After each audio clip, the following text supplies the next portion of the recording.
Hello, I'm David Johnson, founder and managing partner of Abraxas Group, and I'm here to talk to you today about stakeholder support. The defining crucible of leadership in a business transformation is the process of rebuilding stakeholder relationships and crafting a narrative of future success that effectively sets the stage for economic viability moving forward. The headline-grabbing value maximization results of a successful business transformation are impossible without stakeholder support. A strategic approach to stakeholder relations makes the difference between success and failure.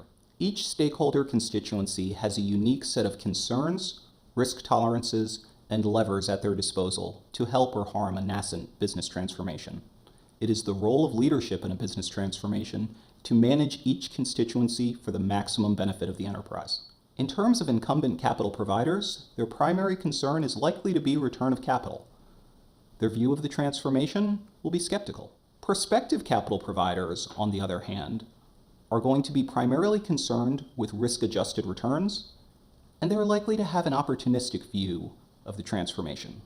Employees, unsurprisingly, will be primarily concerned with their career prospects, and their view of the transformation is frequently open. Suppliers will primarily be concerned with their current exposure, as well as future sales opportunities, and their view of the transformation is often hopeful. The success of a business transformation rests on the ability of the team to rebuild stakeholder trust. Share bad news. Stakeholders in business transformations are starved for information and candor. Downplaying the scope or nature of the problem will only further erode trust. Admit fault. Efforts to avoid or shift blame are counterproductive. Admit fault, focus on what is different now, and move forward with a discussion of solutions. Embrace skepticism. In the early stages of a business transformation, skepticism is to be expected and is warranted from long-suffering stakeholders. And rebuild trust.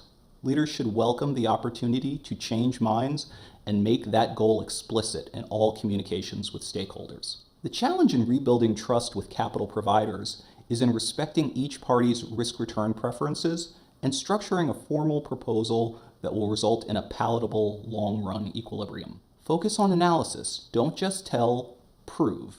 In terms of credibility, execute on what was committed to, under-promise and over-deliver.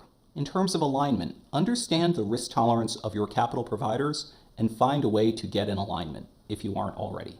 Humility, candor, and clear expectations are the keys to rebuilding trust with employees and suppliers. For employees, address challenges candidly. Emphasize the end of the status quo. Explain the scope of the changes to come. Set expectations regarding timing of changes and providing status updates. With suppliers, apologize for a lack of clarity. Offer an executive-level point of contact to expedite issues during the process. Emphasize the duration and scope of the relationship, and set expectations regarding payment, terms, and updates. The leadership team should be prepared to invest considerable time and attention in stakeholder communication. Capital providers will receive upgraded financial forecasting and reports and an accelerated reporting cadence.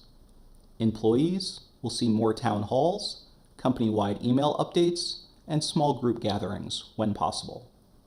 Suppliers should have an executive-level point of contact to expedite issue resolution and should also have update phone calls. Again, I'm David Johnson with Abraxas Group. Thank you for your time.